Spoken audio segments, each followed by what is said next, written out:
তো সবাইকে school of engineering বিডির জিরো টু হিরো ইলেকট্রনিক্স এর ক্লাস নাম্বার 32 বুলিয়ান অ্যালজেব্রার ক্লাসে স্বাগতম জানাচ্ছি। অডিও ক্লিয়ার আছে কি? ওই দিনের মতো প্রবলেম আছে অডিওতে? না না ভাই, আজকে একদম ক্লিয়ার। ঠিক আছে। আচ্ছা, দেখ, ঠিক আছে, ঠিক থাকলেই হলো। তো যেটি বলছিলাম, আজকে আমরা শিখবো হচ্ছে বুলিয়ান অ্যালজেব্রা। ঠিক আছে, আপনাদের সাইড থেকে মাইক্রোফোনটি মিউট রাখুন, তাহলে রেকর্ডিং এ অনাকাঙ্ক্ষিত নয়েজ থেকে আমরা মুক্ত পাবো। তো বুলিয়ান অ্যালজেব্রা এই জিনিসটা কি? অ্যালজেব্রা জিনিসটা তো আমরা সবাই জানি। হ্যাঁ, ম্যাথমেটিক্যালি অ্যালজেব্রা কত ইম্পর্টেন্ট সবাই আমরা স্কুল লেভেল থেকে শিখে এসেছি। তো এখন বুলিয়ান, মূলত বুলিয়ান অ্যালজেব্রাটা হচ্ছে যে বীজগাণিতিক বিষয়, কিন্তু এটা সাধারণত ইলেকট্রনিক সার্কিটে বা ইলেকট্রনিক্স প্রোগ্রামিং এ বা ইলেকট্রনিক্স গেট লজিক সিস্টেমে ব্যবহার করা হয়। তো এই জিনিসটাই আমরা আজকে ডিটেলস শিখবো, যেটা কিভাবে কাজ করে, কিভাবে হিসাব নিকাশগুলি করবো, কেমন। তাহলে এখানে আমরা দেখতে পাচ্ছি Boolean algebra satisfied the following theorem or postulate. তাহলে এখানে আমি কিছু থিওরেম বর্ণনা করব। এই থিওরেম গুলো আপনাকে মনে রাখতে হবে অথবা মুখস্থ করতে হবে। এই থিওরেম গুলো মুখস্থ করা ছাড়া বুলিয়ান অ্যালজেব্রা শিখা বা মনে রাখা প্রায় অসম্ভব।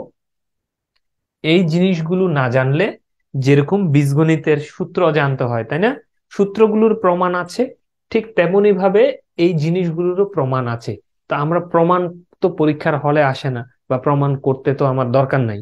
আর যদি প্রয়োজন পড়ে তাহলে আপনারা দেখে নিয়েন আপনাদের মতো। কিন্তু এই যে বীজগণিতের সূত্র, এ প্লাস বি হোল স্কয়ারের সূত্র, এ মাইনাস বি হোল স্কয়ারের সূত্র, সূত্র যেরকম আছে তেমনি ভাবে এই বুলিয়ন অ্যালজেব্রাটা করতে গেলে কিছু সূত্র আপনাকে মনে রাখতে হবে। এই সূত্রগুলো হচ্ছে এগুলো, আমি বুঝিয়ে বলছি কি কি। ইনভলিউশন ল, এই ল দ্বারা কি বুঝায়? কখনো যদি কোনো মান, মানে বীজগণিতিক কোনো সংখ্যার গায়ের উপরে ইনভার্স থাকে, এবং ইনভার্সের উপরেও যদি আরেকটা ইনভার্স হয়, তাহলে ইনভার্স ইনভার্স কাটাকাটি গিয়ে যে মেইন মানটা থাকে সেটা হয়ে যায়। আর এই সূত্রটাকে বলা হয় ইনভলিউশন ল। তাহলে কোথাও যদি আমি এই ধরনের দেখি যে বি বি দিয়ে দিলাম, এক্স না রেখে মনে করেন, হ্যাঁ, B plus C inverse whole inverse, এই ধরনের যদি দেখি, তাহলে এই ইনভার্স আর এই ইনভার্স কাটাকাটি গেলে ভিতরের যে মানটা থাকবে সেটাই থাকবে, মানে বি প্লাস সি।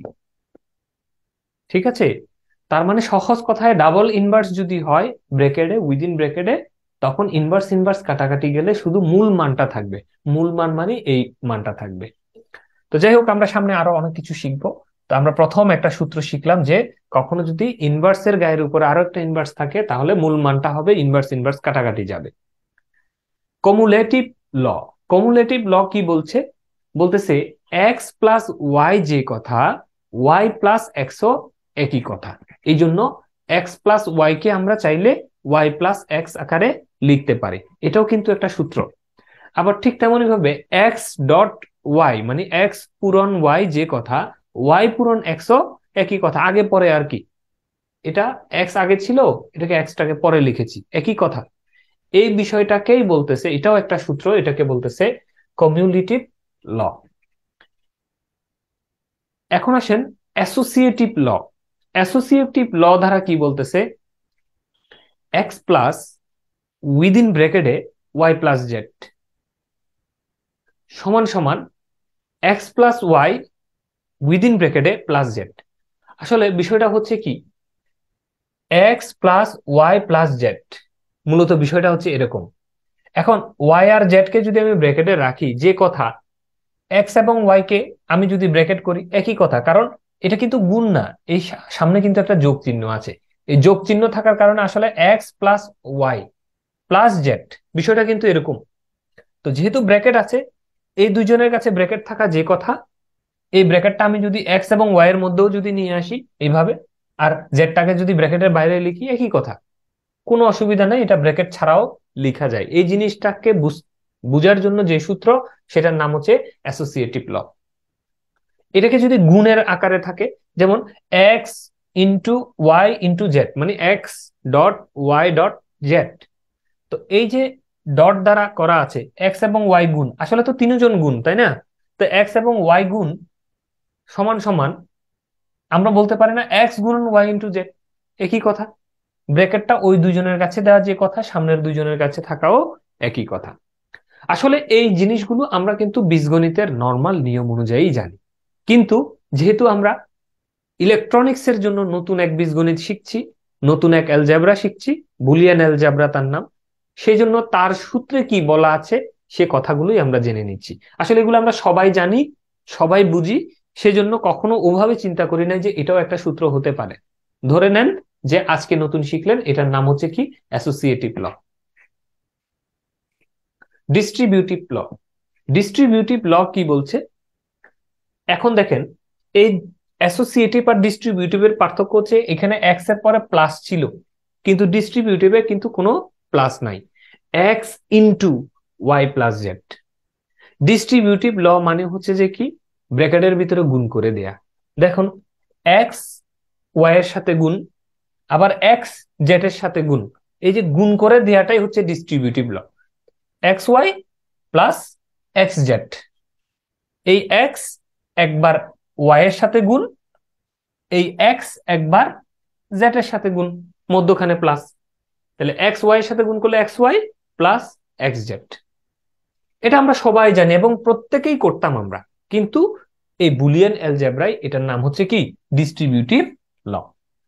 আবার কি কেমন হতে, অন্যরকমও হতে পারে, X plus Y into Z, X plus Y dot Z, কিন্তু কোনো ব্র্যাকেট নাই, খেয়াল করে দেখেন, ঠিক আছে?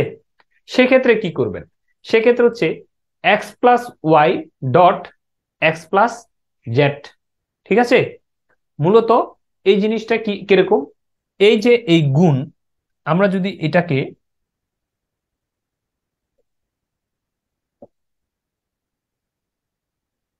সরি,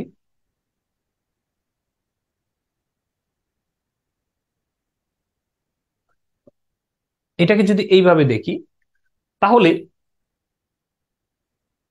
আমরা করতাম কি, এই যে এক্স, এই প্লাস থাকবে, ঠিক থাকবে, একবার ওয়াই আসবে, আবার এক্স এ প্লাস ঠিক থাকবে, একবার জেড আসবে।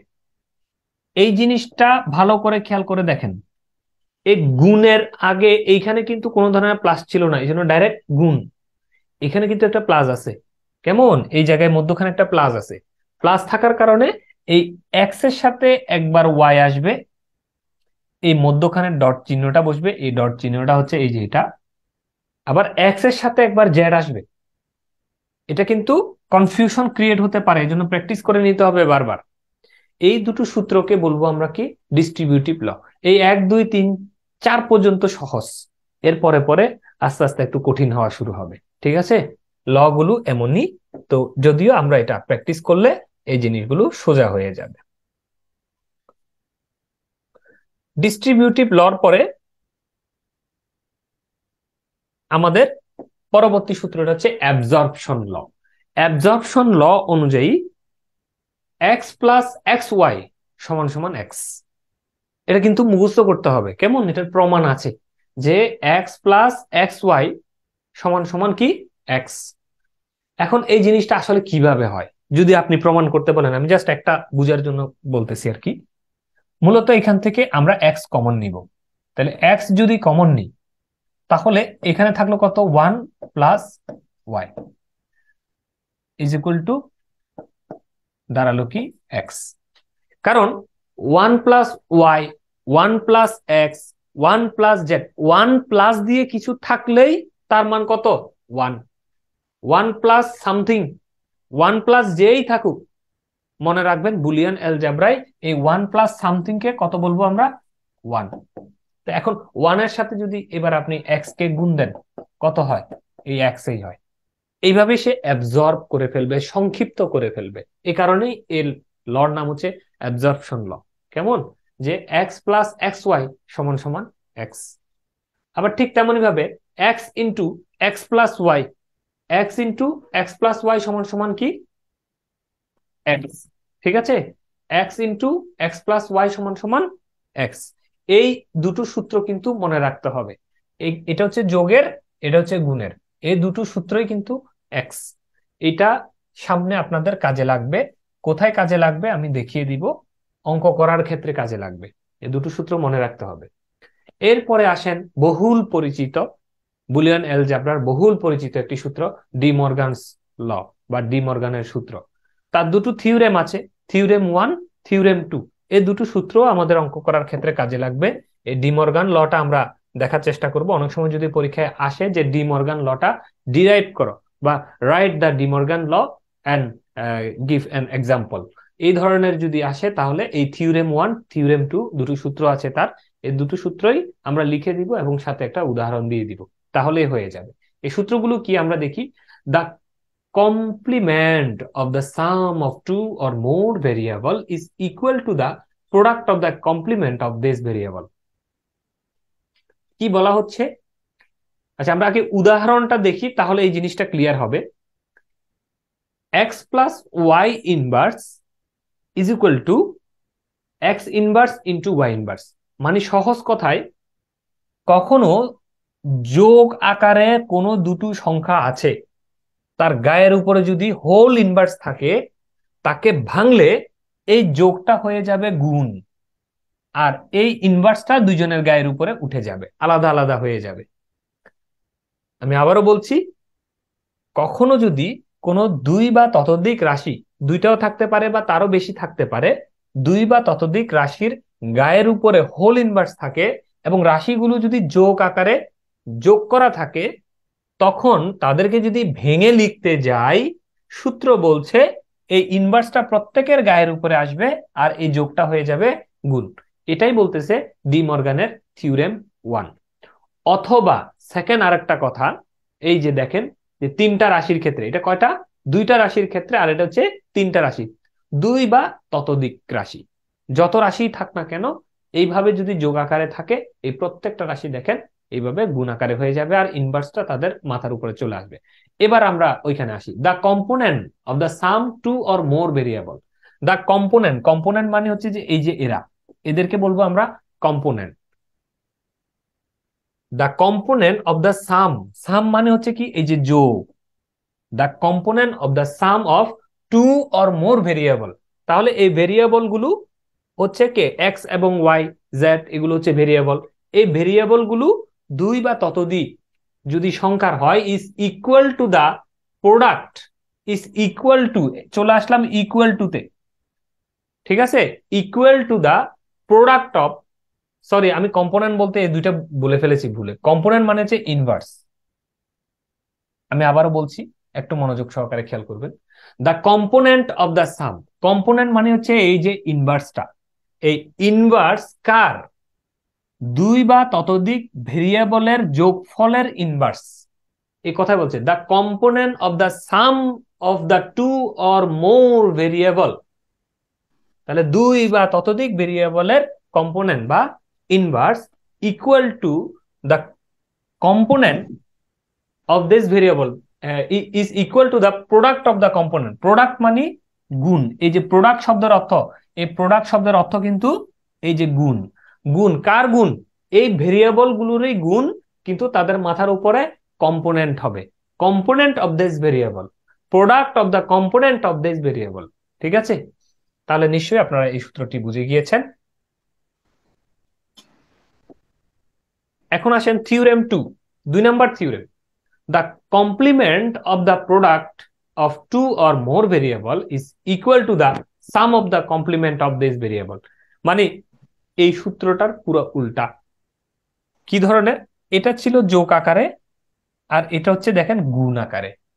কখনো যদি এরকম গুণ আকারে যদি কোনো, হ্যাঁ, কমপ্লিমেন্ট থাকে, মানে ইনভার্স মানওয়ালা কোনো যদি গুণ আকারে কোনো রাশির হোল ইনভার্স যদি থাকে, তাহলে সেটাকে ভাঙলে এই গুণটা হয়ে যাবে যোগ। তাহলে আমরা কি পেলাম? যোগ হয়ে যাবে গুণ, আর গুণ হইলে হয়ে যাবে কি মধ্যখানে যোগ, আর এটা ভেঙে যাবে। এইভাবে তিনটা রাশির হলে তিনটা হয়ে যাবে। এই দুটো সূত্রই হচ্ছে ডি মর্গানস ল, বিখ্যাত ডি মর্গানস ল নামে পরিচিত। ঠিক আছে, তা আমরা এখন পরবর্তীতে নেক্সট এর যে ইয়াটা, সেখানে আমরা যাচ্ছি। Canonical and standard forms of Boolean function. এই বুলিয়ান ফাংশনে মিন টার্ম এবং ম্যাক্স টার্ম বলে কিছু শব্দ আছে আর কিছু সূত্র আছে, এই সূত্রগুলো জানতে হয়। তো এগুলো আমরা এখন দেখার চেষ্টা করব।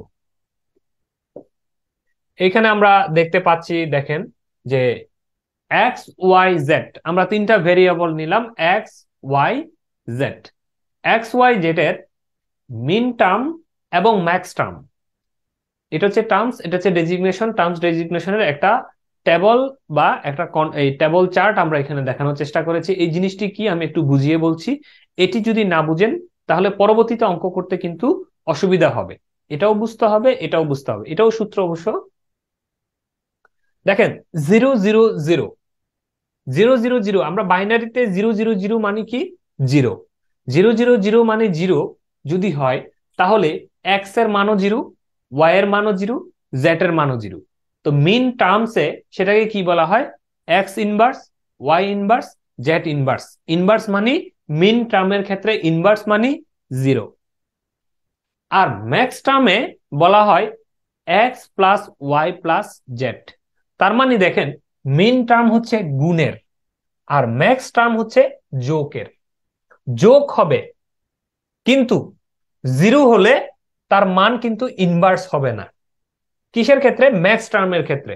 ভালো করে খেয়াল করবেন, মিন টার্মে 0 এর মিনিং হচ্ছে ইনভার্স আর 0 ছাড়ার মিনিং হচ্ছে 1।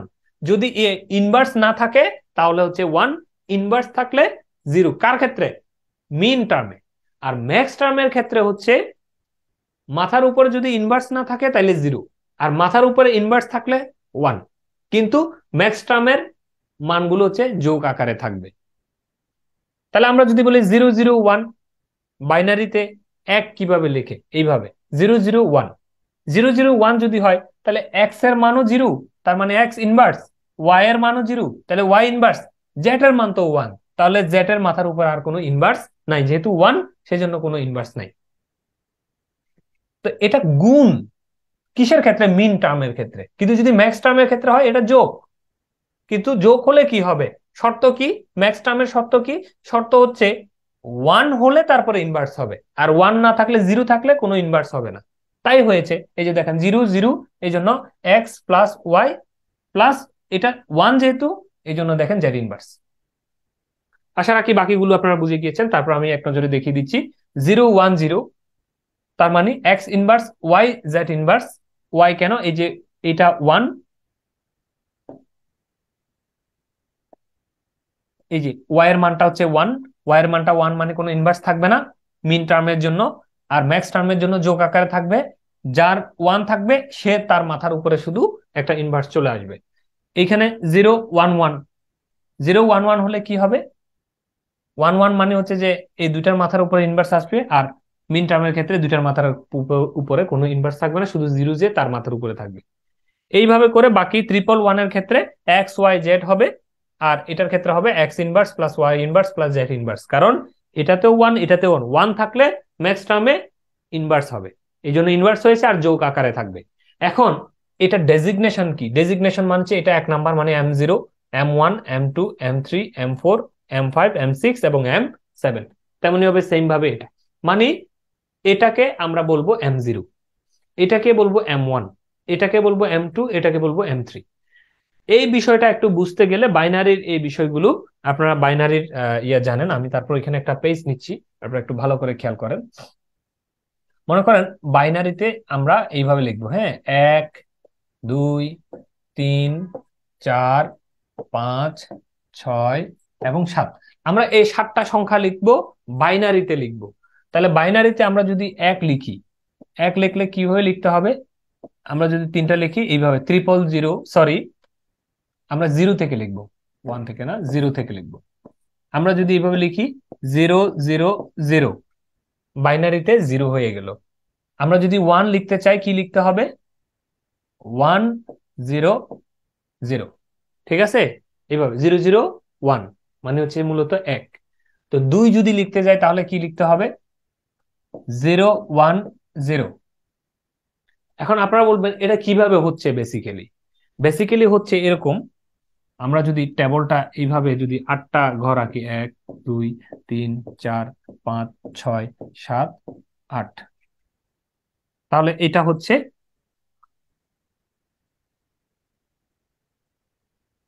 2 to the power 0, 2 to the power 1, 2 to the power 2, 2 to the power 3, 2 to the power 4, 2 to the power 5, 2 to the power 6, 2 to the power 7। একটা ঘর বেশি এঁকে ফেলেছি।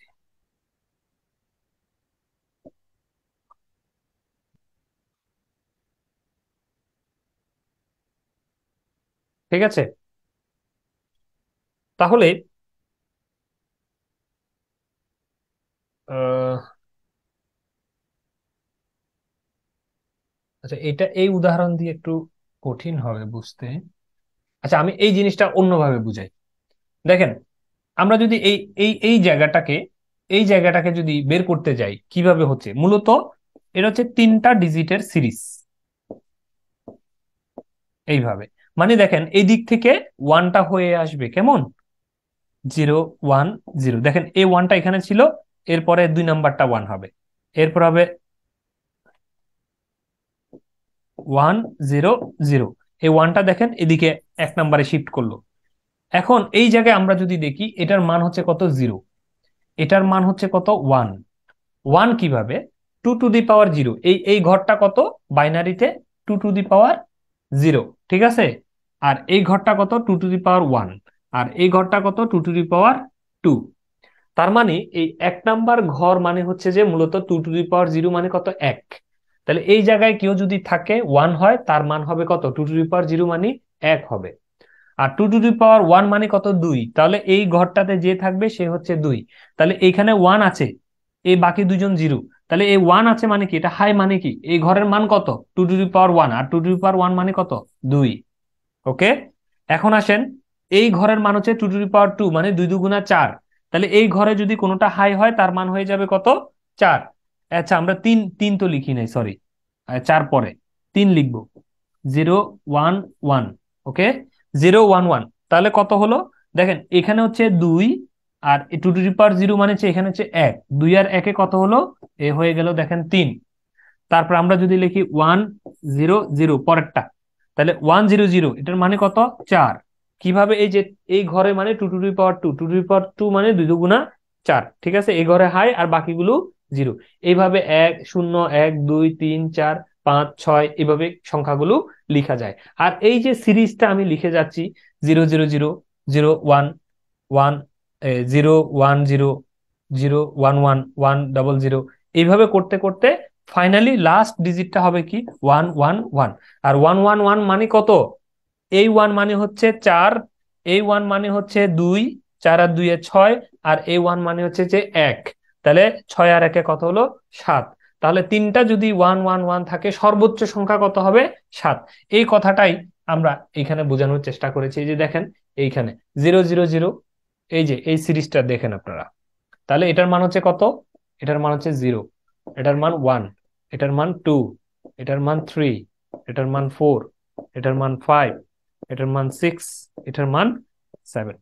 তো এই 1 1 1 মানে হচ্ছে তিনটা 1 মানে বাইনারিতে কি বলা হয়, 7 কে মিন করে। সাধারণত আমাদের হিসাব নিকাশে যে ডেসিমাল সিস্টেম, সেখানে 7 কে মিন করে 111 বাইনারি। এই জন্যই এই কলামের নাম হচ্ছে M7। কেমন, এই জায়গার নাম হচ্ছে কত, M7।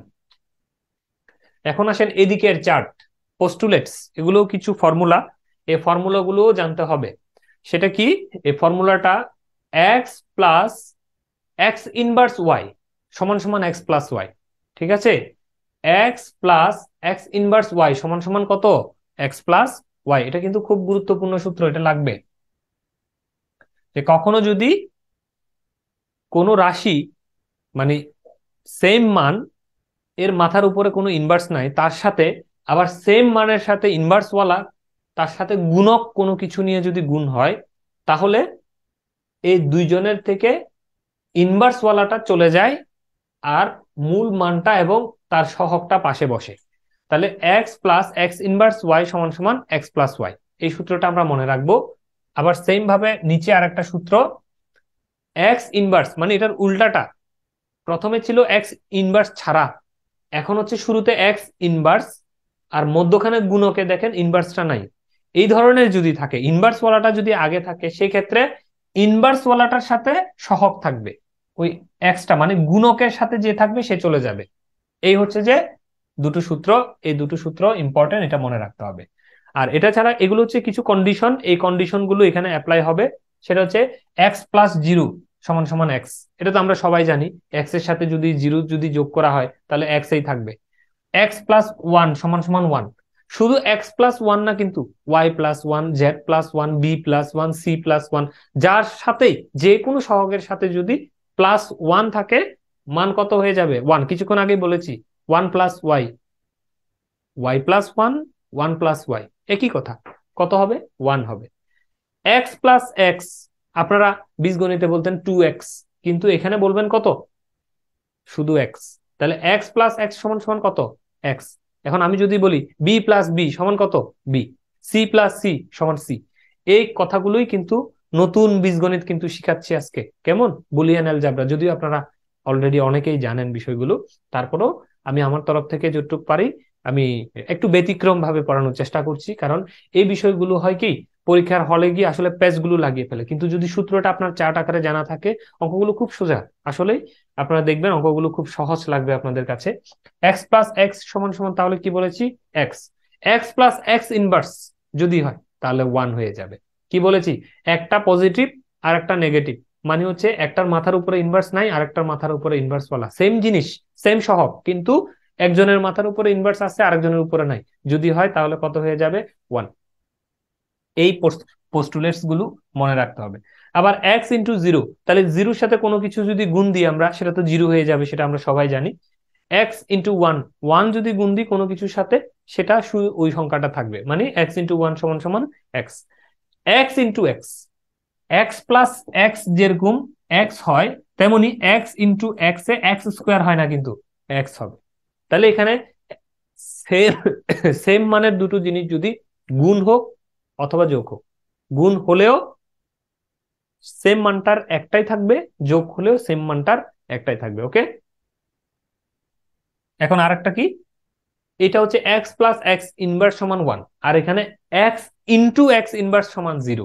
এটা কিন্তু ইম্পর্টেন্ট, এক্স এর সাথে এক্স ইনভার্স যোগ করলে ওয়ান হবে, কিন্তু যদি গুণ করা হয়, একটা পজিটিভ নেগেটিভ গুণ করলে জিরো হয়ে যাবে।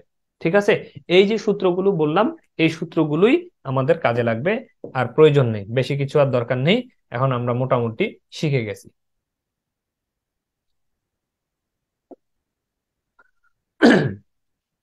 Each min terms and max term contains all of the input literals. The Boolean function expressed as sum of min term or product of max term are said to be canonical from. তাহলে এই যে Boolean ফাংশনের মিন টার্মে এবং max টার্মে প্রকাশ করা যায়, সাম of mean term মানে মিন টার্মের যোগফল আকারে অথবা ম্যাক্স টার্মের গুণফল আকারে আমরা এটা প্রকাশ করতে পারি। এই যে সাম অফ মিন টার্ম এবং প্রোডাক্ট অফ ম্যাক্স টার্মের উদাহরণটাই আমরা এখানে দিয়েছি। এই আকারে যদি আমরা প্রকাশ করি তখন তাকে কি বলা হয়? ক্যানোনিক্যাল ফর্ম বলা হয়। তাহলে এগুলোই হচ্ছে বেসিক্যালি সেই ক্যানোনিক্যাল ফর্ম। এই ক্যানোনিক্যাল ফর্মটাই আমরা যে টেবল পড়েছি সেখানের আউটপুটটা হচ্ছে বেসিক্যালি এই দুটো উদাহরণ। আমরা একটু দেখি যে কিভাবে সাম অফ মিন টার্ম এবং প্রোডাক্ট অফ ম্যাক্স টার্ম করা হয়েছে। প্রশ্নে বলা আছে f ইজ ইকুয়াল টু মানে function is equal two summation of m 1,4,6,7 এই জিনিসগুলো দেয়া আছে। এখন আমরা ওয়ান বলতে m1 কে বুঝবো। m1 মনে পড়ে? ওই যে টেবিলের এক নাম্বার। 4 বলতে m4, 6 বলতে m6। ঠিক আছে, সময় উঠতেছে নাকি? 6 বলতে m6, 7 বলতে m7। এখন আসেন আমরা যদি সামেশন, এ দেখেন সামেশন অফ এম মানে মূলত এটা মিন টার্মকে বোঝাচ্ছে। এই সামেশন অফ এম বলতে মূলত মিন টার্মকে মিন করতেছে। ঠিক আছে, এখন আমি মিন টার্ম গুলো কিভাবে কিভাবে এখানে লিখব? মিন টার্মে m1 মানে হচ্ছে X prime Y prime Z. আপনাদের বিশ্বাস যদি না হয় আর একটু দেখে আসি। m1 মানে x prime Y prime z, দেখেন মিন টার্ম এম জিরো না, কিন্তু এম ওয়ানে x prime Y prime z. Okay, m zero মানে তিনোটার প্রাইম, ওয়ান মানে এক এক নাম্বারটা থাকবে না, টু মানে দুই নাম্বারটা থাকবে না, থ্রি মানে দুইটা থাকবে না। ঠিক আছে, এই বিষয়গুলো আমি কিছুক্ষণ আগে বোঝানোর চেষ্টা করেছি, না বুঝলে বলবেন। এইখানেই আমরা ইমপ্লিমেন্ট করে দিচ্ছি। দেখুন, এম ওয়ান মিন টার্মের এম ওয়ান মানে x prime Y prime z, m four মানে x y prime z prime. M four মানে কি? বাংলার চার আর কি, আমাদের চার। তো বাইনারিতে চার কিভাবে লেখে? চার লিখতে গেলে বললাম না, two to the power two, শুধুমাত্র ওইটা হাই থাকবে। আর হাই থাকলে মিন টার্মে কি থাকে না? ইনভার্স থাকে না। জিরো থাকলে যেগুলা যেগুলা জিরো থাকবে সেই দুইটাতে ইনভার্স থাকবে, এই আর কি। এম সিক্স, সিক্স মানে ছয়। ছয় কিভাবে লিখে? ছয় লেখে চার এবং দুই। তো চার মানে হচ্ছে তিন নাম্বারটা, দুই মানে হচ্ছে মধ্যখানেরটা। তো এই দুইজন হাই থাকবে, হাই থাকা মানে ইনভার্স থাকবে না। আর যে লো থাকবে সে হচ্ছে যে ইনভার্স থাকবে। শেষ। M seven X Y Z, তিনজন হাই থাকবে। এই যে গুণফলকে যোগ দিয়ে দিয়ে লিখলাম, সেটাই হচ্ছে সাম অফ মিন টার্ম, এই মিন টার্ম গুলোর যোগফল। অথবা এই সেম জিনিসকে আমরা কি লিখতে পারি? Product of max term. Max term লিখার ক্ষেত্রে এই যে পাই দ্বারা ডিনোট করব, এটা হচ্ছে সামেশন দ্বারা ডিনোট করব মিন টার্মের যোগফলকে। আর ম্যাক্স টার্মকে এইভাবে পাই এম দ্বারা আমরা ডিনোট করব। 0235, এখন 0235 এই জিনিসটা কি? এখন ভালো করে খেয়াল করে দেখেন যে এই সেম জিনিসটাকেই আমরা কিন্তু এটা লিখেছি। এই সেম জিনিসটা, এটা এটা কিন্তু আন্দাজি সংখ্যা না। এটা আমার কোথায় পেলাম? দেখেন, আপনি যদি 1 4 6 7, শূন্য থেকে 7 পর্যন্ত 8টা সংখ্যা হয়, 8 জনের আপনি যদি 4 জনকে নিয়ে ফেলেন কোথায়? মিন টার্মে, সাম অফ মিন টার্মে, তাহলে ম্যাক্স টার্ম কি হবে? মিন টার্মের উল্টা হচ্ছে ম্যাক্স টার্ম। তাহলে মিন টার্মে যারা থাকবে, ম্যাক্স টার্মে তাদের উল্টাটা থাকবে। এখানে জিরো অনুপস্থিত, তাহলে এখানে জিরো চলে আসবে। ওয়ান ওখানে চলে গেছে, এই জন্য এখানে ওয়ান নেই। টু, থ্রি নাই, তাহলে এখানে চলে আসবে, এই যে টু থ্রি। ফোর আছে, ফাইভ নাই, ফাইভ, ফাইভ এখানে চলে আসছে। তাহলে এইখানে যারা যারা থাকবে ওদেরকে বাদ দিয়ে, 0 থেকে 7 পর্যন্ত সংখ্যার এখানে যারা যারা থাকবে ওদেরকে বাদ দিয়ে যে লজিকটা তৈরি করব, সেটাই হয়ে যাবে কি? ম্যাক্স টার্মের প্রোডাক্ট। তো ম্যাক্স টার্ম প্রোডাক্ট তৈরি করতে গেলে মিন টার্মের প্রোডাক্ট যদি জানি, সেখানে বাদ কারা গেছে সেটা দিয়েই আমরা ম্যাক্স টার্মের এই প্রোডাক্টটা তৈরি করব। এবং এখানে আমরা দেখতে পাচ্ছি M0, M2, M3, M5। এবং আমরা জানি কি, ম্যাক্স টার্মের ক্ষেত্রে সংখ্যাগুলো যোগ আকারে থাকে। তাহলে M0 মানে X plus Y plus Z, মধ্যখানে এই যে গুণফল মানে প্রোডাক্ট। ওকে, প্রোডাক্ট মানে গুণফল, একজনের সাথে একজন গুণ আকারে থাকবে। M2 মানে, টু মানে হচ্ছে যে দুই যে সংখ্যাটা থাকবে তার মাথার উপরে ইনভার্স থাকবে। তাহলে এক্স প্লাস এই যে ওয়াই ইনভার্স প্লাস জেড। এইভাবে M3 এর মান, M5 এর মান আমরা বসিয়ে দিব। এবং মধ্যখানে কি আকারে থাকবে তারা? এইভাবে প্রোডাক্ট বা গুণ আকারে থাকবে। এই জন্য প্রোডাক্ট অফ ম্যাক্সট্রাম, ম্যাক্সট্রাম গুলোর গুণফল। ঠিক আছে, এইভাবে এই দুই প্রকার আমরা ক্যানোনিক্যাল ফর্ম প্রকাশ করতে পারি।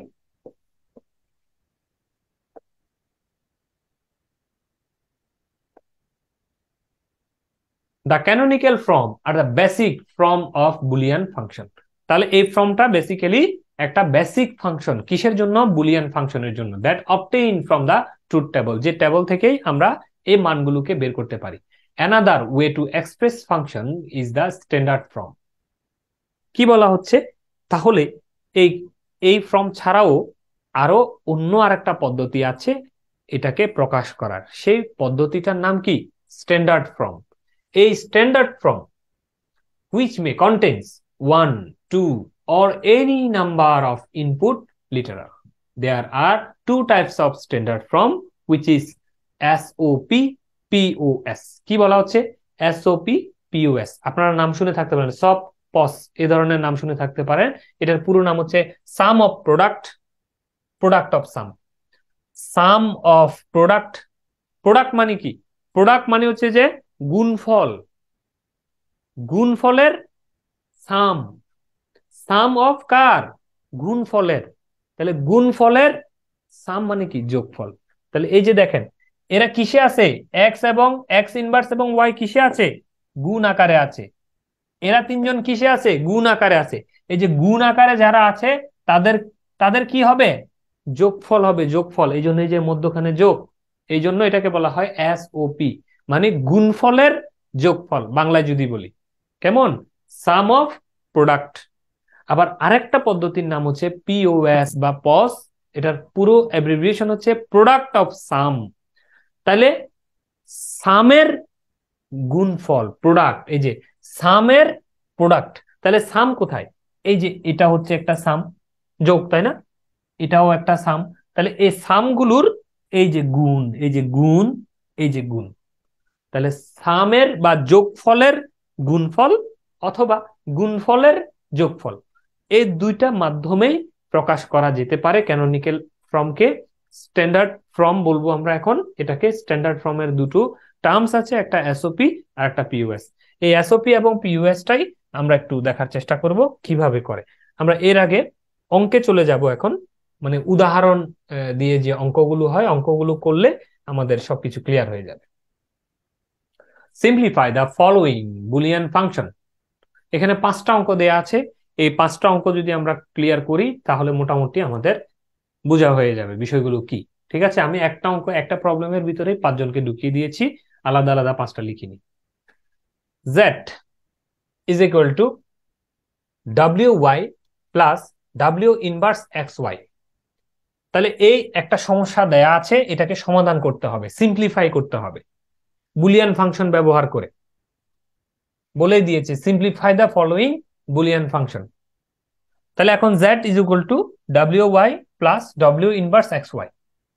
এইখান থেকে আপনারা ভালো করে খেয়াল করেন, এই y কমন যায়, এই জন্য আমরা এই y কে কমন নিয়েছি। y কমন নিলে এখানে থাকবে কি, w plus w inverse x। ঠিক আছে, w plus w inverse x। এখন এটা কোনো সূত্রে যায় কিনা আপনি ভালো করে খেয়াল করে দেখেন তো। ওই যে বলেছিলাম, খেয়াল করে দেখেন, x plus x inverse y সমান সমান x প্লাস y। মনে পড়ে, এই যে এটার মাথার উপরে ইনভার্স থাকবে না, কিন্তু সেম জিনিসের মাথার উপরে ইনভার্স থাকবে এবং তার একটা সহগ থাকবে, গুণক থাকবে। যদি থাকে তাহলে গুণকের পাশের যে মানটা সে চলে যাবে, এই মানটা আর এই সহগ মানটা বসে যাবে। বলেছিলাম, আমরা একটু করে রিভিউ করে নিয়ে যাই, যেখানে নিয়ে যাই।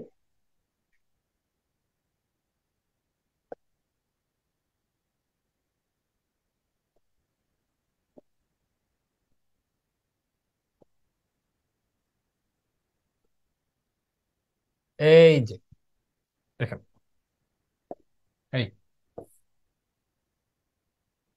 X plus x inverse Y সমান সমান এক্স প্লাস ওয়াই।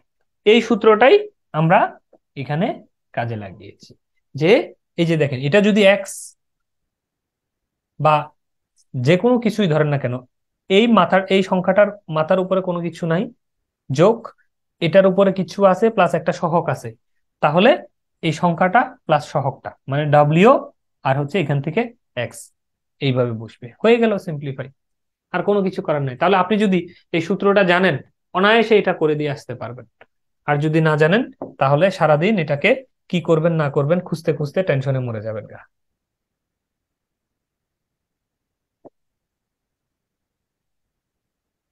ওকে, তারপরে আমরা 2 নম্বর অঙ্কে চলে যাচ্ছি।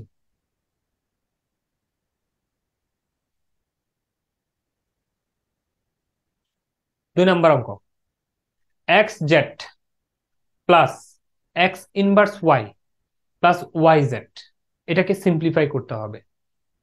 তো এই ধরনের যদি থাকে, আমি একটু ট্রিক্স বলে দিচ্ছি, খেয়াল করে দেখেন। যে এইখানে আপনি দেখছেন যে এক্স এর সাথে জেড আছে, এখানে ওয়াই নাই। এইখানে এক্স ইনভার্সের সাথে ওয়াই আছে কিন্তু জেড নাই। আবার এখানে ওয়াই জেড আছে কিন্তু এক্স নাই।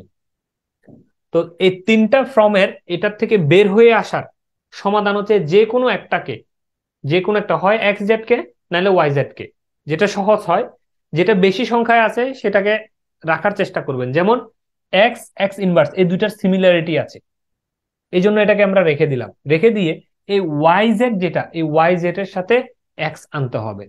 এই ওয়াই জেড এর সাথে কিভাবে এক্স আনা যায়? তাহলে আমরা তো জানি যে এক্স প্লাস এক্স ইনভার্স সমান কত? 1।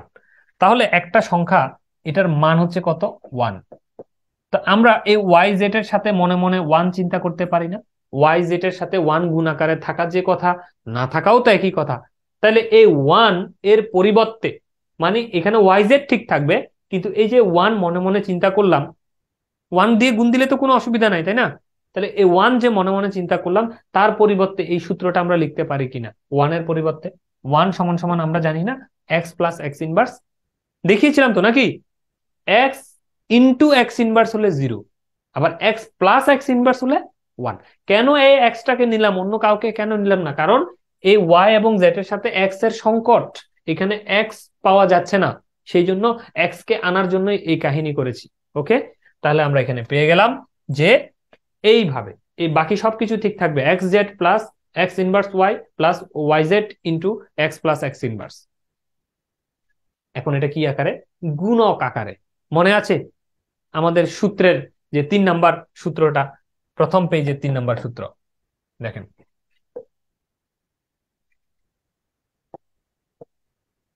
নর্মাল গুণ আর কি আমাদের।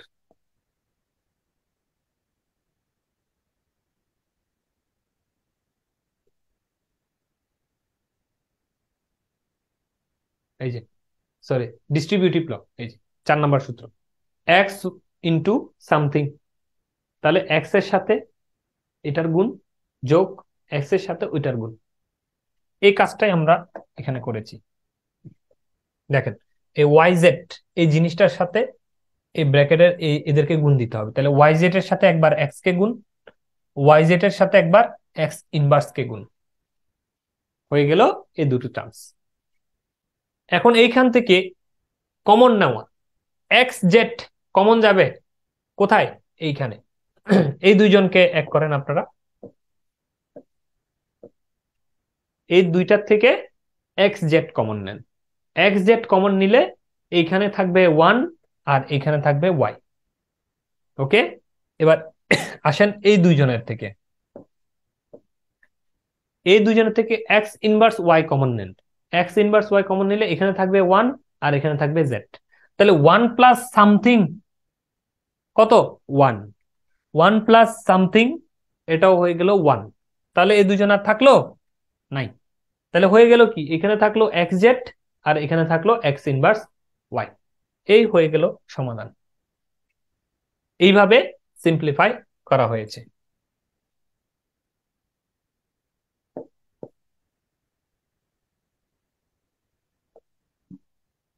তাহলে এরপরে আসেন,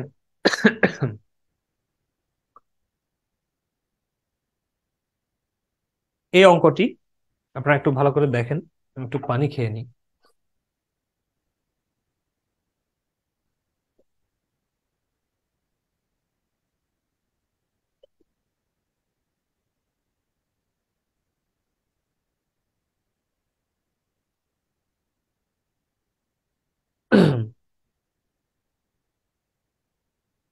এখানে আমরা দেখতে পাচ্ছি X into Y inverse Z inverse plus Y Z আবার হোল ইনভার্স। তো প্রথমে আপনি যেটা চিন্তা করবেন যে এই ব্র্যাকেটের ভিতরের এ হচ্ছে একটা, এই ব্র্যাকেটের ভিতরের এ হচ্ছে একজন, আর এই এক্স হচ্ছে একজন, মধ্যখানে এই ডট বা গুণ আকারে আছে। এই রাশি আর এই ব্র্যাকেট রাশি মিলে মধ্যখানে ডট আকারে আছে, আর তাদের মাথার উপরে হোল ইনভার্স আছে। তাহলে ইনভার্স মুক্ত করার থিওরি কি? কারোর কোন সংখ্যা দুইটার যদি ইনভার্স মুক্ত করতে চাই, তাহলে এই ইনভার্সকে দুইজনের কাছে ভাগ করে দিতে হবে। তবে শর্ত হচ্ছে এই গুণ থাকলে গুণটা কি হয়ে যাবে? যোগ হয়ে যাবে। ওকে, এটা তো আমরা জানছি নাকি? তাহলে ডি মর্গানস ল অনুযায়ী এই যে এই ইনভার্সটা এই এক্স এর মাথার উপরে দিয়ে দিলাম, আবার এই ইনভার্সটা এই ব্র্যাকেট পার্টির মাথার উপরে দিয়ে দিলাম, এটা হচ্ছে ব্র্যাকেট পার্টি, তাদের মাথার উপরে দিয়ে দিলাম। আর মধ্যখানে যে ডট ছিল, গুণ ছিল, সেটা কি করে দিলাম? যোগ করে দিলাম। হয়ে গেল ডি মর্গানস ল অনুযায়ী ডিস্ট্রিবিউট করে দিলাম। এখন এইখানে আবার তাকিয়ে দেখেন তো, আবার আরেকটা তৈরি হয়েছে না, যে এটা একটা রাশি, এটা একটা রাশি, এই দুইটা রাশির মধ্যখানে যোগ, তাদের মাথার উপরে হোল ইনভার্স আছে। তাহলে এটাকে এবার ভাগ করি, এটা ঠিক থাকুক, এক্স ইনভার্স আলাদা, যোগ চিহ্ন ওকে। এখন আসেন, এই জিনিসটা মানে ওয়াই ইনভার্স জেড ইনভার্সের মাথার উপরে এই ইনভার্স ভাগ করে দিলাম, ওয়াই জেড এর মাথার উপরে ভাগ করে দিলাম, কিন্তু কথা হচ্ছে এই যোগটা হয়ে যাবে তখন কি গুণ। কেন? কারণ যোগ থাকলে হবে গুণ, গুণ থাকলে হবে যোগ, সেই জন্য। তাহলে এক্স ইনভার্স আসলো। এখন আসেন এইখানে Y, Y inverse Z inverse মধ্যখানে কি গুণ, তাদের মাথার উপরে একটা ইনভার্স। ওয়াই এবং জেড দুটো রাশি কিভাবে আছে, গুণ আকারে আছে, তাদের মাথার উপরে হোল ইনভার্স একটা আছে। তো হোল ইনভার্স মুক্ত করার থিওরি কি? থিওরি হচ্ছে ওয়াই এবং জেড কে ভাগ করে দিতে হবে, আর ভাগ করার পরে গুণ কি হয়ে যাবে, এই যে যোগ চিহ্ন হয়ে যাবে। এখন ওয়াই ইনভার্স তার মাথার উপরে আরো একটা ইনভার্স আসলো, মানে জিনিসটা ভাগ যদি করে এরকম হলো আর কি, ওয়াই ইনভার্স ইনভার্স, তারপরে এই গুণটা হয়ে গেল যোগ, তারপরে এইভাবে হবে জেড ইনভার্স ইনভার্স। তাহলে ওয়াই ইনভার্স আবার ইনভার্স হলে ইনভার্স ইনভার্স কাটাকাটি গেলে কি থাকবে, ওয়াই থাকবে। আমরা 1 নাম্বার সূত্র মনে করে দেখেন, এইভাবে ছিল X inverse whole inverse is equal to X, এই ইনভার্স ইনভার্স কাটাকাটি গেলে থাকবে শুধু এক্স। তেমনি ভাবে ওয়াই ইনভার্স হোক জেড ইনভার্স হোক, দুটো ইনভার্স কাটাকাটি গেলে থাকবে শুধু সেই রাশিটা। এই কারণে এই ইনভার্স আর এই ইনভার্স ওয়াই, আর এই ইনভার্স মিলে জেড, আর গুণ থাকলে ভাগ করে দেওয়ার নিয়ম অনুযায়ী যোগ হয়ে যাবে। ওকে, এইভাবে এই লাইনটা এসেছে। এই পাশেও সেম, ওয়াই এবং জেড কিভাবে আছে, গুণ আকারে আছে, গুণ আকারে থাকলে যোগ আকারে চলে আসবে, ইনভার্স ভাগ হয়ে যাবে, এই দুজনে ভাগ হয়ে গেল। আর এই মধ্যখানের গুণ কিন্তু এখনো গুণ আকারে আছে। ওকে, এখন গুণ করে দিব, এই লাইনের সাথে এই লাইন আমরা গুণ করব, এক্স ইনভার্স থাকুক। এখন আসেন ওয়াই এর সাথে এই 1 নাম্বারটার গুণ ওয়াই ইনভার্স, তাহলে ওয়াই ওয়াই ইনভার্স, তারপর ওয়াই এর সাথে এই 2 নাম্বারটার সাথে গুণ, তাহলে ওয়াই জেড ইনভার্স যোগ জেড এর সাথে এবার এই প্রথমটাকে গুণ ওয়াই ইনভার্স জেড, অথবা জেড ওয়াই ইনভার্স, জেড এর সাথে পরেরটাকে গুণ প্লাস জেড জেড ইনভার্স। ওকে, তাহলে আমরা সবাই জানি যে এক্স এক্স এক্স ইনভার্স, মনে পড়ে কিনা দেখেন সূত্রটা, এক্স এক্স ইনভার্স গুণ করলে কত হয়, 0। তাহলে ওয়াই ওয়াই ইনভার্স গুণ করলে কত হবে, 0, তাহলে এই টার্মসটা 0 হয়ে গেল। জেড জেড ইনভার্স গুণ করলে কত হবে, 0, তাহলে এই টার্মসটাও 0 হয়ে গেল। থাকলো কে, x inverse Y Z inverse Y inverse z, শেষ হয়ে গেল সমাধান।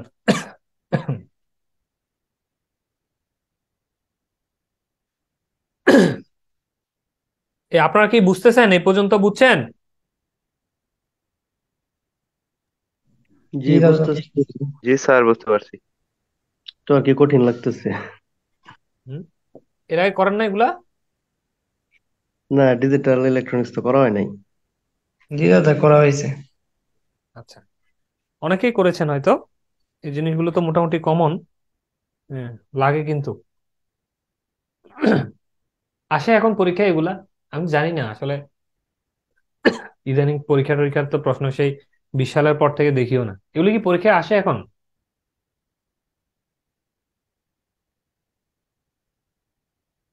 জানেন আপনারা পরীক্ষা আসে কিনা? দাদা আমাদের অ্যাডমিশনে আসছে, কিন্তু এগুলা পরীক্ষা আসে কিনা জানি না। আচ্ছা আচ্ছা, স্যার পরীক্ষায় আসে না।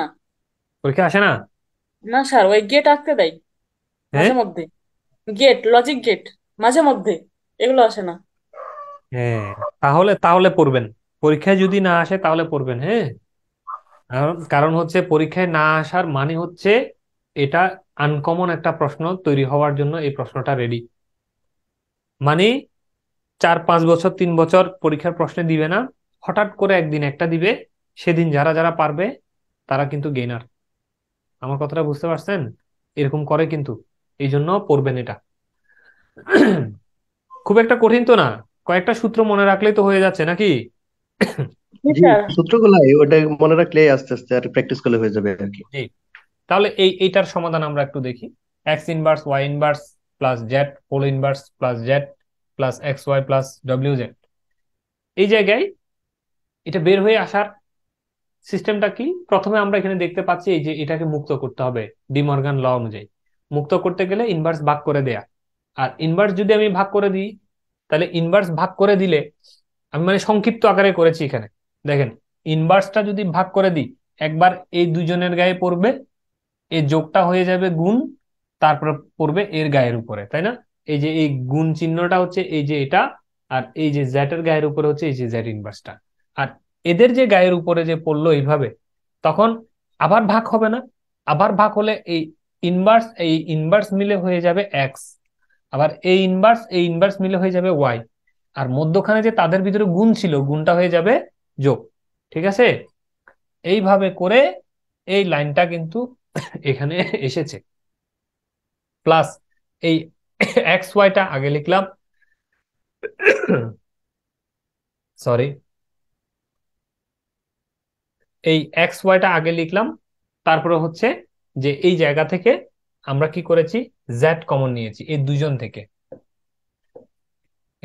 জেড কমন নিলে কি আসবে? এখানে থাকবে ওয়ান, আর এখানে থাকবে ডাব্লিউ।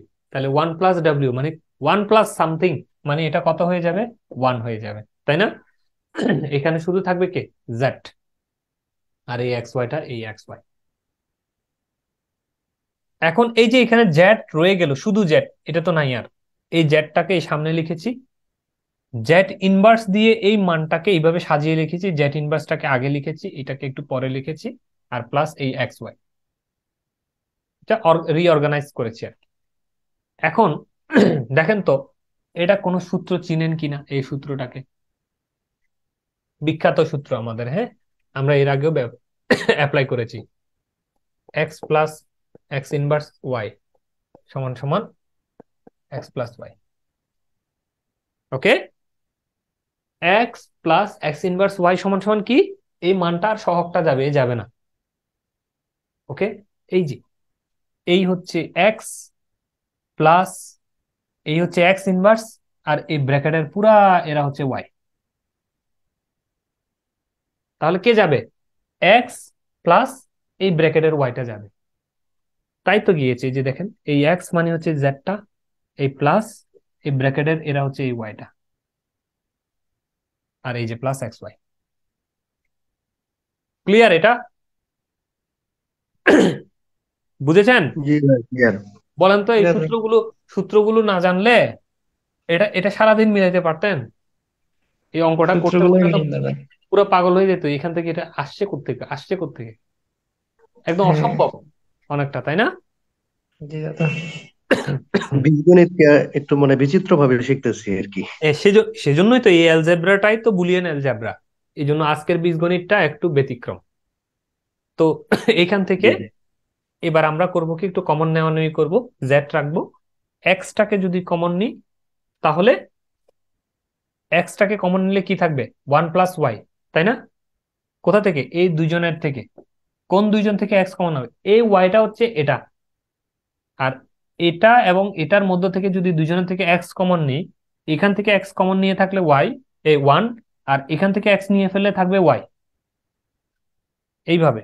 তাহলে ওয়ান প্লাস ওয়াই মানে এটা কত হয়ে গেল? ওয়ান হয়ে গেল, থাকলো এক্স, এখানে থাকলো ওয়াই, তাহলে এখানে থাকলো জেড, তাহলে X plus Y plus Z.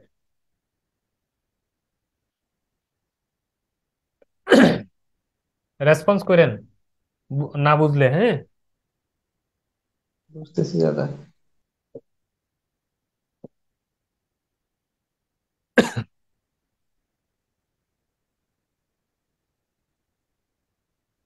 এখন আসেন, এটা একটু বড় বড় দেখতে, একটু জটিল জটিল মনে হবে, আসলে কিন্তু খুব সোজা। হ্যাঁ, W prime plus Y into W prime plus Y prime, আবার into W plus X plus Y prime Z. এটা কিভাবে সমাধান করব? এত বড় গুণ দেখলে মনে হবে, আসলে একটু মাথা ঠান্ডা রেখে আগাতে হবে। প্রথমে আপনাকে বুঝতে হবে যে আমি কিভাবে আগাবো, কোন দুইটাকে গুণ করলে সহজ হবে বলেন তো? এই তিনটা রাশির সাথে দুইটা গুণ করলে সোজা, নাকি দুইটার সাথে দুইটা গুণ করলে সোজা? তাহলে আপনি লজিক্যালি চিন্তা করেন যে তিনটা রাশিকে আমি রেখে দিলাম, আর এই দুইটার সাথে দুইটাকে গুণ করে এইভাবে চারটা করলাম। এই 1 নম্বরের সাথে দুইটাকে গুণ, এই 2 নম্বরের সাথে দুইটাকে গুণ। তাহলে এটার সাথে যদি গুণ দিই তাহলে কি হবে? ওয়াই প্রাইম মিলে কি হবে? সরি, ডব্লিউ প্রাইম মিলে একটা ডব্লিউ প্রাইম হবে না? আপনারা তো জানেন, বলেছিলাম এর আগে, এক্স ইন্টু এক্স সমান সমান কত হয়? এক্স। তেমনি ভাবে এক্স প্রাইম মিলে হবে কি? একটা এক্স প্রাইম। তো এখানে ডব্লিউ প্রাইম গুণ করলে কি হবে? 2 ডব্লিউ প্রাইম বা ডব্লিউ প্রাইম স্কোয়ার তো হয় না, হয় আমাদের ক্ষেত্রে হয় না, তাই না? একটা ডব্লিউ প্রাইম থাকবে শুধু, plus W prime Y prime. এই যে ডব্লিউ প্রাইম ওয়াই প্রাইম, শেষ ডব্লিউ এর সাথে ওদের সম্পর্ক। এবার আসেন ওয়াই এর সাথে, ওয়াই ডব্লিউ প্রাইম বা ডব্লিউ প্রাইম ওয়াই যেটাই বলেন না কেন, ডব্লিউ প্রাইম ওয়াই, তারপরে ওয়াই প্রাইম, এই যে ওয়াই প্রাইম, এই বাকি জিনিসটা গুণ আকারে এখানে রয়ে যাবে। এখন আসেন এখান থেকে আমরা যদি সংক্ষিপ্ত করি, তাহলে একটু ভালো করে খেয়াল করলে বুঝবেন যে এই জায়গায়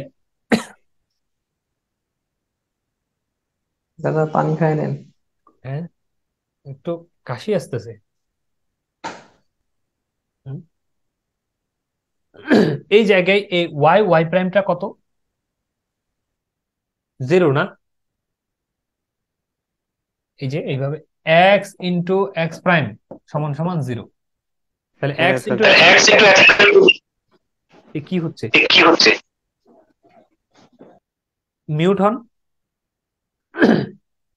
এক্স ইন্টু এক্স প্রাইম যদি 0 হয়, তাহলে ওয়াই ইন্টু ওয়াই প্রাইম সমান কত হবে?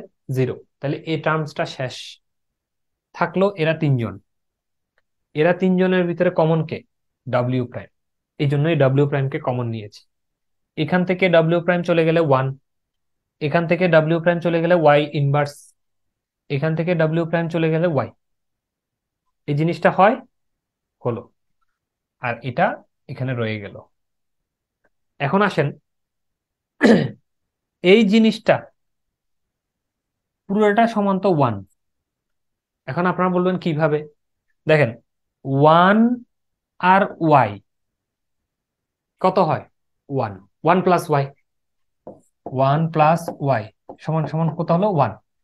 আবার 1, এই যে এই দুইজন মিলে যে 1 হলো, 1 এর সাথে এবার y prime, 1 plus Y prime সমানও 1। তাহলে এই পুরো টার্মসটা আলটিমেটলি কত দাঁড়ায়? 1।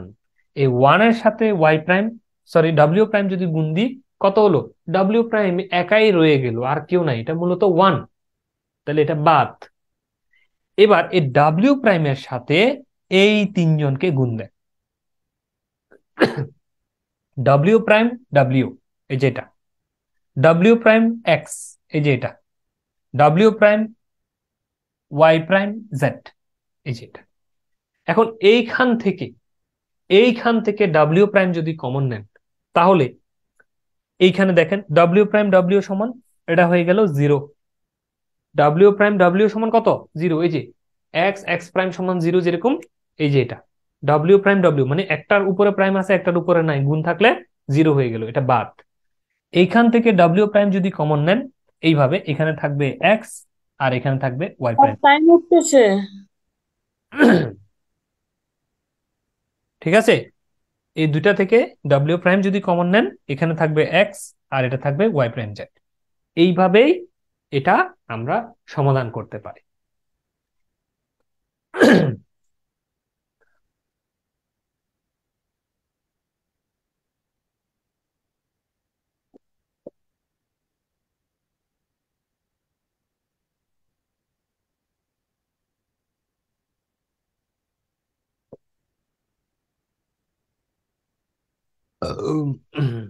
এখানে দেখেন problem 2, function is equal to X plus Y plus X prime Z express in canonical form. পরীক্ষা আসতে পারে কিন্তু, যে এরকম একটা ফাংশন দেওয়া আছে, এটাকে ক্যানোনিক্যাল ফর্মে লিখো। সবাই একদম, আমার বিশ্বাস যারা এটা রেগুলার প্র্যাকটিস করে না তারা এটা এই প্রশ্নটা স্কিপ করে চলে আসবে। আসবে কিনা যদি এটা প্র্যাকটিস না করেন? জি দাদা। জি। অথচ দেখেন এই 2-3টা লাইনের জিনিস, কিন্তু ক্যানোনিক্যাল ফর্ম আমরা শুরুতে পড়েছি না, এই যে কিছুক্ষণ আগে তো টেবল চার্টের পরে বলেছিলাম না যে ক্যানোনিক্যাল ফর্মের যে স্ট্যান্ডার্ড ফর্ম আছে, কি কি ফর্ম? একটা হচ্ছে এসওপি, আর একটা হচ্ছে পিওএস, অথবা একটা হচ্ছে ম্যাক্সট্রাম প্রোডাক্ট অফ কি মিক্সড প্রোডাক্ট অফ ম্যাক্সট্রাম আর সাম অফ মিনট্রাম। এই বিষয়গুলোই আমি দেখিয়েছিলাম না, summation of m pi m দেখিয়েছিলাম। এই যে এই দুইটাকে লেখাটাই হচ্ছে ক্যানোনিক্যাল ফর্মে এক্সপ্রেশন, আর কিচ্ছু না। তাহলে এখন দেখেন তো এই জিনিসটাকে আমরা কিভাবে ক্যানোনিক্যাল ফর্মে, বাস্তব চিন্তা করেন এটাকে আমরা কিভাবে লিখবো। খুব ইজি। আপনারা দেখেন এটাকে একটু সমাধান করতে হবে। এই যে এই ফর্মটা যখন আসছে আপনার কাছে, ক্যানোনিক্যাল ফর্মের নিয়ম অনুযায়ী আপনারা কি জানেন? জানেন যে সেটাকে যে সংখ্যাগুলো আছে 1 3 4 5 7 পর্যন্ত, 0 থেকে 7 পর্যন্ত যে কোনো সংখ্যায় আপনাকে এটা প্রকাশ করতে হবে। যতগুলো ফর্ম হয় ততগুলো সংখ্যা হবে এখানে, ঠিক আছে? এখন যতগুলো ফর্ম হয় এটা করতে গেলে এক্স ওয়াই, এখানে কিন্তু জেডটা নাই। আবার এইখানে দেখেন এক্স প্রাইম জেড, এখানে ওয়াইটা অনুপস্থিত। তাহলে এইখানে একজন জেড আনতে হবে, এখানে একজন ওয়াই আনতে হবে। কিভাবে আনে? আমরা বুলিয়ান অ্যালজেব্রার সাহায্য নিব। বুলিয়ান অ্যালজেব্রায় আমরা জানি জেড যদি আনতে চাই তাহলে জেড প্লাস জেড ইনভার্স দিলেই তো 1 হয়, তাহলে 1 এর পরিবর্তে আমরা এটাকে আনতে পারি। আবার এখানে কে অনুপস্থিত? ওয়াই, তাহলে ওয়াই প্লাস ওয়াই ইনভার্স দিলেই তো 1 হয়, তাহলে এটাকে আনতে পারি। এইভাবে কিন্তু নিয়ে আসা যাবে। নিয়ে আসার পরে এবার গুণ করেন আপনি, X Y Z, X Y Z inverse, এটা বের হয়ে আসলো। আবার এটাকে গুণ করলে এই জিনিসটা বের হয়ে আসলো। দেখেন তো এটা এটা মানে কত? আমরা যদি সামেশন অফ এম মানে মিন টার্মটা যদি হিসাব করি, তাহলে এক্স ওয়াই জেড কে বলা হচ্ছে 1, আবার এক্স ওয়াই জেড ইনভার্স কে বলা হচ্ছে 3, আবার এক্স ইনভার্স ওয়াই জেড কে বলা হচ্ছে 6, x inverse Y inverse z কে বলা হচ্ছে 7। ঠিক আছে? এটা কি ঠিক আছে?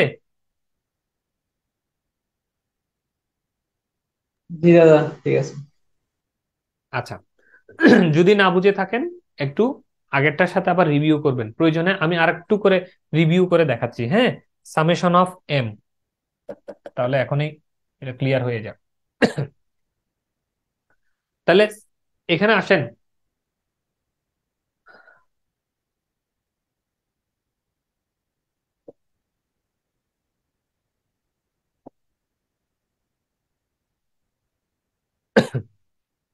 এই যে এটা হচ্ছে কি সামেশন অফ এম, বা এক্সাম্পলটা হচ্ছে sum of minterm, minterm গুলোর যোগফল।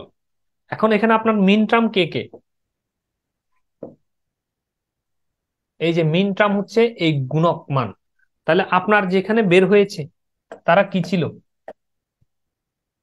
এরকম গুণক আকারে ছিল না, মিন টার্ম আকারে ছিল না? এই জন্য এই মিন টার্ম গুলোর এটা কি সাম। তাহলে এই জিনিসটার থেকে বের হবে সাম অফ মিন টার্ম, আর সাম অফ মিন টার্মকে উল্টায় দিলে কি হয়ে যাবে? Sum of maxterm. তাহলে সাম অফ মিন টার্ম অনুযায়ী দেখেন তো এক্স ওয়াই জেড সমান সমান কত? 7 হবে দাদা। তাহলে দেখেন এক্স ওয়াই জেড মানে এই 7, তাই না? 7। তাহলে এখানে একটা 7 সংখ্যা আনতে হবে। এটা সাজায় লিখছি আর কি, এই যে 7। এটা মানে হুবহু এটা না কিন্তু, হ্যাঁ। এই যে এই মানে সাজায় লিখছি আর কি মূলত, বুঝছেন? এটা হচ্ছে কত? 7। আচ্ছা, এরপরে এখানে আসেন এক্স ওয়াই জেড প্রাইম। তাহলে এই প্রাইম মানে হচ্ছে কি? 0। 1 জিরো, মিন টার্মে এটা হচ্ছে 0। তাহলে এই ঘরটা 0, এই ঘরটা আর এই ঘরটা আছে, এই ঘরটা হচ্ছে 4 আর এই ঘরটা হচ্ছে 2, 4 আর 2 কত 6 হয়? হবে। 6। তাহলে এটা হচ্ছে সেই 6 এর ঘরটা। এখন আসে এইটা 0, 4 এর ঘরটা 0, কিন্তু এটা আর এটা আছে, এটা হচ্ছে 3 1, হবে এটা দাদা। হচ্ছে 2, কত হলো? 3। 3 তাহলে এই যে সেই 3। এখন আসেন এটাতে 4 এবং 2 0, 1 এর ঘরে আছে, তাহলে 1। 1 এই বুঝছেন এটা? জি দাদা এটা ক্লিয়ার। ওকে, এখন আসেন, এটা যদি ক্লিয়ার হয়, মিন টার্ম যদি ক্লিয়ার হয় সামক, তাহলে এটাকে ম্যাক্স টার্মে কনভার্ট করা যাবে না? যাবে। কে কে নাই? 0 নাই, 2 নাই, 4 নাই, 5 নাই। তাহলে পাই অফ এম লিখে এই সংখ্যাগুলো লিখে দিবেন, হয়ে গেল অ্যান্সার। তাহলে ক্যানোনিক্যাল ফর্ম যদি লিখতে বলে, কোনো সমীকরণ থেকে যদি ক্যানোনিক্যাল ফর্মে লিখতে বলে, পারা যাবে কিনা? যাবে। জি পারবো ভাইয়া। ইজি, কিন্তু এই জিনিসটা আসে, এটা আসে, আর এর আগে যে জিনিসটি আমি দেখিয়েছি এই ধরনের, এটা আসে বুলিয়ান এক্সপ্রেশন বা বুলিয়ান ফাংশনের সাহায্যে আপনাকে এটাকে সামারাইজ করতে বলে বা সংক্ষিপ্ত আকারে লিখতে বলে।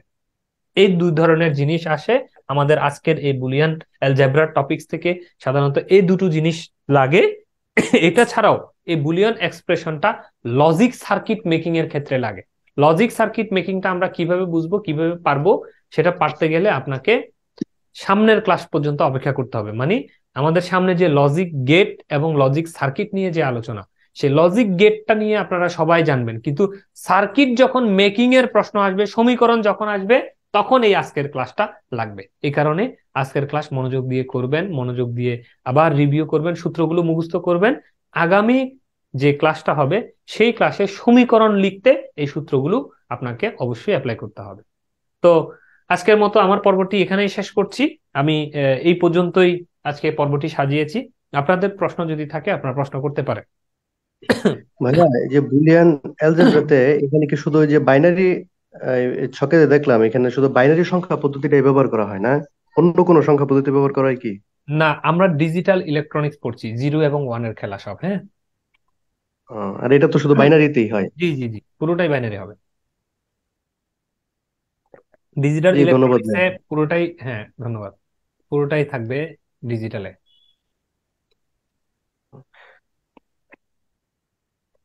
সালামু আলাইকুম দাদা। ওয়ালাইকুম। আচ্ছা দাদা, ফেট আর মসফেট এই দুইটার মধ্যে বেসিক পার্থক্যটা কি? এই এখন এখন আসছে ফ্যাট আর মসফেট। ফ্যাট আচ্ছা আর স্যার। মসফেটের ক্লাস তো করানো হয়ে গেছে অনেক আগের ভাই। জি স্যার, আমি এই রেগুলার তো স্যার, এই জন্য আর কি ওইগুলো আমি ক্লাসগুলো আবার নোট করতেছিলাম, এই জন্য আর ওই কি জিজ্ঞেস ওই করছি। ক্লাসে গিয়ে ভালো করে দেখে আসেন ফ্যাট আর মসফেট কি। ফ্যাট, আর উম, ভাইয়ার ভাইয়ার এই প্রশ্নটা দেখে একটা হাসির কথা মনে পড়ে গেল। যখন গাজীপুরে থাকতাম ওইখানে আমাদের এক বড় ভাই ছিল, উনি পিজিসিবি তে চাকরি পাইছে গত জি সার্কুলারে আর কি। তো উনি আর কি ফিট মসফেটটা পারতেন না, ওই বড় ভাই আর কি। জি তো এই ফেট মসফেট নিয়ে আমি অনেক মাথা ঘামাইতাম, আর এটা নিয়ে প্রচুর মজা করতো। জি, এই একটা বুঝতে অবস্থা। পারছি। এবারে অবশ্য চাকরি পাইছে পিজিসিবি তে।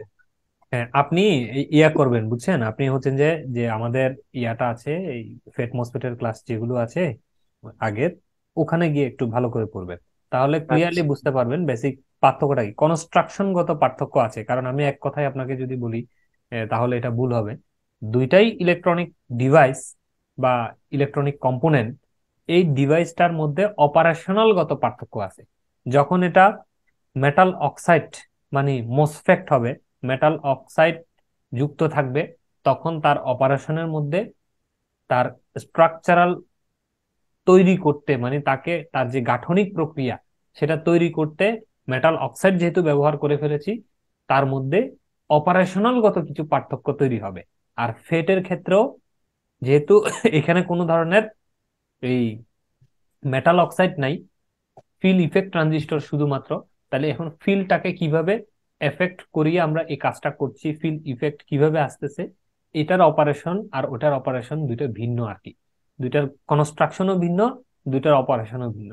এখন কোথায় কোথায় ভিন্ন এই বিষয়গুলো সেখানে বর্ণনা করা আছে, একটু দেখে নিলে আপনি ক্লিয়ার জি বুঝতে স্যার। পারবেন। জি, ধন্যবাদ। জি, আর কোনো প্রশ্ন?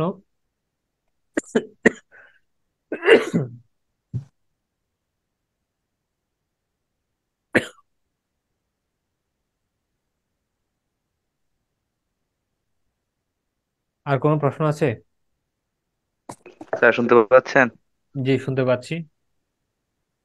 স্যার আপনি কি অসুস্থ নাকি? আমি গত রাত্রে ঘুমাই নাই, এখনো ঘুমাইতে পারি নাই তো, অনেক সময় খুব খুঁজে বের করার চেষ্টা করছি, 1 ঘন্টা হলো ঘুমাবো ভাবছিলাম, ঘুমাইতে পারি নাই। খুবই ব্যস্ত থাকেন মনে হচ্ছে। হ্যাঁ, গতকাল ডিউটি ছিল, অফিস ছিল, 24 ঘন্টা ডিউটি করা লাগছে। ডিউটির পরে আবার সারাদিন ব্যস্ততায় ছিলাম। আসছি যে লেট হয়ে গেছে, 8টা 30-এ বাসায় ঢুকছি। এর মধ্যে তাড়াহুড়া করে আপনাদের ক্লাস শুরু করলাম, মানে ঘুমানোর কোনো চান্স পাই নাই আজকে সারাদিন। আর এর মধ্যে আমার একটা প্রবলেম আছে। প্রবলেমটা 2016 সাল থেকে, ডাস্ট অ্যালার্জি, যেটা ধুলোবালি থেকে হয় আর কি। জি জি তো জি স্যার, আমার এরকম সমস্যা আছে স্যার। আমি ধুলো লাগলে ঠান্ডা লেগে যায় স্যার। 2016 সাল থেকে মাস্ক ইউজ করি। অনেকে তো করোনা আসার পরে মাস্ক ইউজ করে, আমি কন্টিনিউ মাস্ক ইউজ করি 16 সাল থেকে।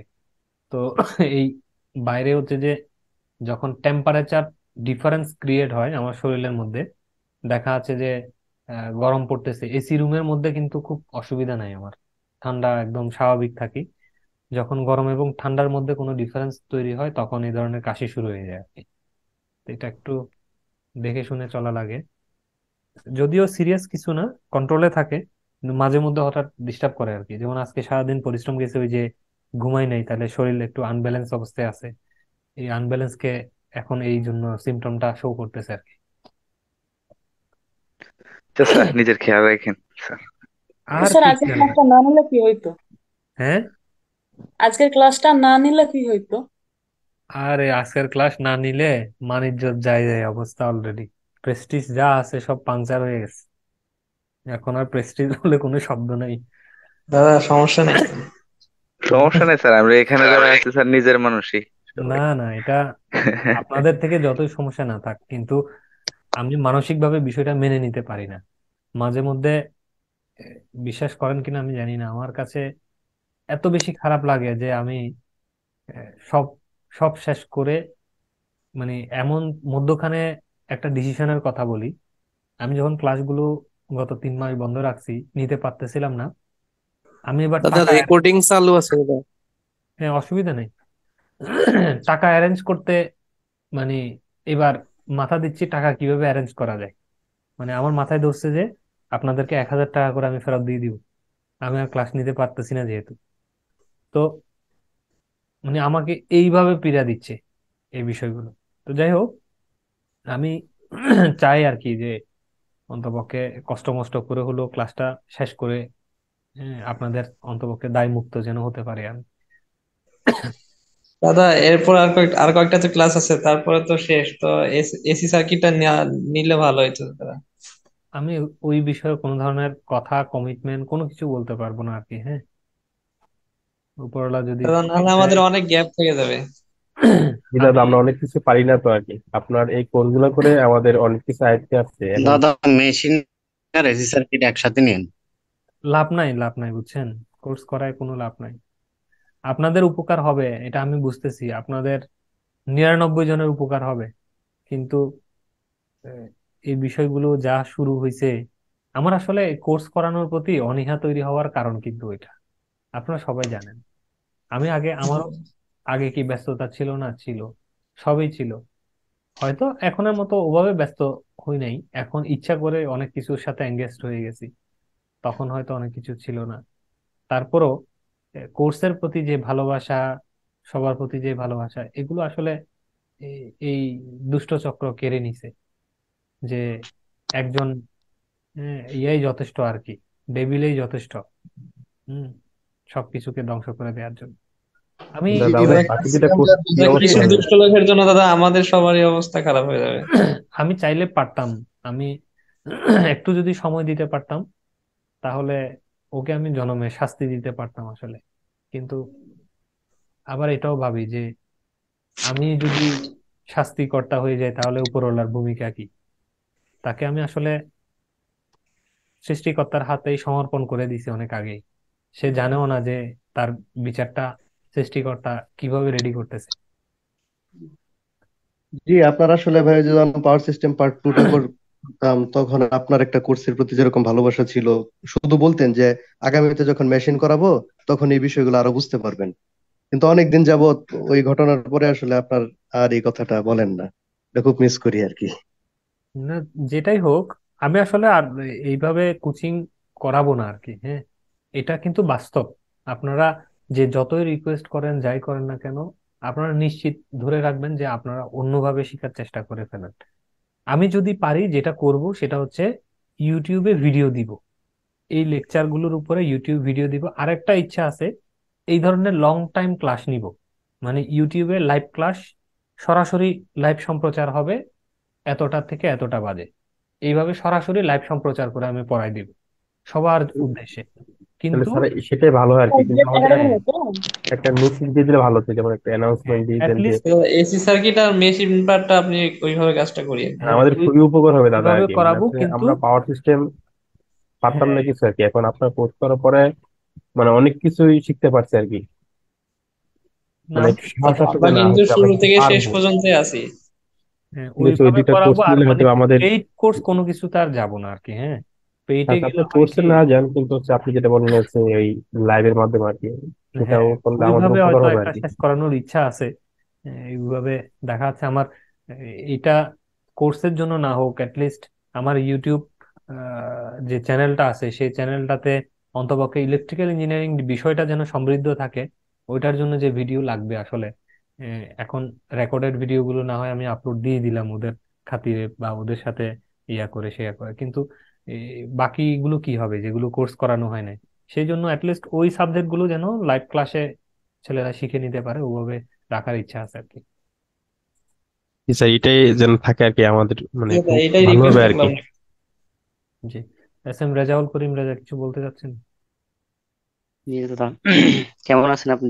অবশ্যই তো ভালো নাই, দেখলাম আপনার। তো আমার কথা আছে যে কি, যদি ক্লাস আপনার খুব প্রেশার নেওয়ার দরকার নেই, আপনি ফাঁকা ফাঁকা করে নেন, নিলে আমাদেরও সুবিধা হবে। কারণ আমাদের সামনে জুনিয়র ইনস্ট্রাক্টর পরীক্ষা, যদি গ্যাপ দিয়ে হয় তাহলে আমাদের জন্যই ভালো। আপনি অত চাপ নেওয়ার দরকার নাই, না, এটাই বলতে অসুবিধা নাই। চাচ্ছি। না, আমি যেভাবে রুটিন আছে হয়তো দুই একটা মিস যাবে।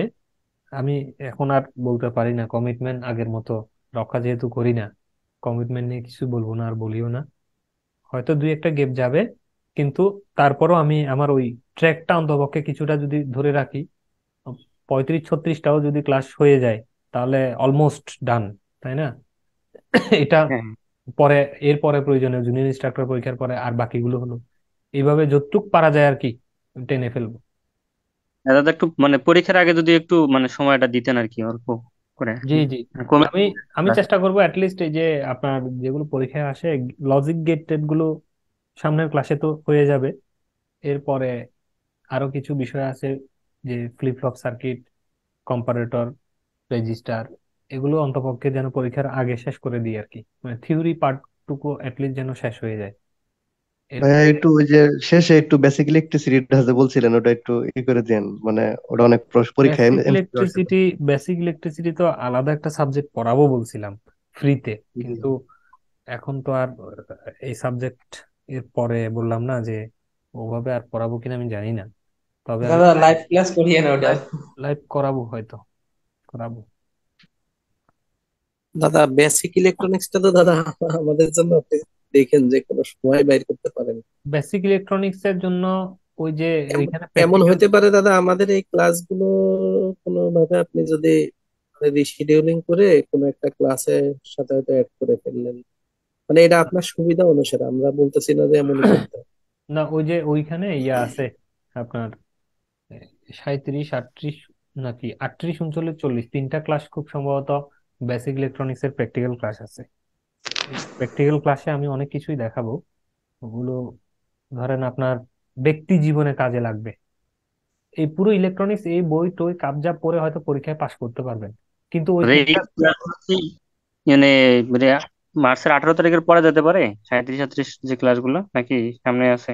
দেখা যাক, আমি কোনটা আগে পরে নিতে পারি, হয়তো পরেই পড়বে। এত পরেই দেন দ্রুত, স্যার, এত পরে দিলে দ্রুত, এত দ্রুত আমার পক্ষে মনে হয় না সম্ভব শেষ করা। পরেই হোক, পরেই হলে ভালো হয়, আমাদের পরে হলে। হ্যাঁ, পরে হলে ওখান থেকে দাদা 8টা তো ক্লাস আছে আর বাকি। 32টা তো গেল, আর 8টা বাকি আর কি। তা হয়ে যাবে, মার্চের মধ্যে হয়ে যাবে। হম, 8টা হইলে হবে, 8টা শেষ হয়ে গেলে মুক্তি পেয়ে যাব আমি, এখন গলার মধ্যে কাটা বিঁধে আছে। তাহলে আমাদের গেট টুগেদারও হবে না তাহলে। আর কোথায়, ভাবছিলাম একটা পিকনিক করব। হুম, কবে বলেননি তো? অনেক আগে একটা পিকনিক তো অন্তত মানে করা যাইতেই পারে। এখন আর করব না। এখন আর পিকনিক, দাদার মন ভাঙে গেছে। এখন আর পিকনিক টিকনিক করে লাভ নাই। আপনাকে সামনে থেকে দেখার খুব ইচ্ছা ছিল আর কি। অসুবিধা নাই, দেখতে পারবেন। এই যে প্রতিদিনের ভিডিও দেখেন না, এরকম কোন বৃষ্টি এক সময় দেখবেন সামনে হঠাৎ করে এসে গেছে, সেদিন দেখলে মনে হবে এই এটা নেই, কুস্কি ফোলাটা নেই। না ভাই, আপনি তো সবসময় বলেন যে মানে কিন্তু আপনি যখন ছবি মানে আপলোড দেন তখন তো সবার চাইতে বড় দেখা যায় আপনাকে। তাই না? তাই আমি ছবি আপলোড দিই। আমি তো ছবি আপলোড দিতে একদম পছন্দই করি না। যে আপনি দেন না, কিন্তু অন্য কেউ আপনাকে ট্যাগ করে দেয় আর কি। ওই দিন একটা আমার অফিসে পিকনিক হয়েছিল। ওই দিন ক্লাস না নিতে পারার কারণ হচ্ছে ওই পিকনিক। এই এক পিকনিকের দায়িত্ব হঠাৎ করে স্যার মাথার উপরে কাঁধে চাপাই দিছে। আমি সিনিয়র যে, ওই কারণে সব দায়িত্ব পালন করা, এই করা, ওখানে আবার পিকনিক অ্যারেঞ্জ করা, এই পিকনিকের পরবর্তী কাজ, এই সেই করতে গিয়ে আর ক্লাসটা নেওয়া হয়নি। যন্ত্রণা। আচ্ছা, ঠিক আছে, তাহলে আমরা এখানেই শেষ করে দিই আজকে, নাকি? ঠিক আচ্ছা, আছে দাদা, ভালো থাকবেন। ঠিক আছে, ভালো থাকবেন সবাই। সবাইকে ধন্যবাদ, শুভরাত্রি।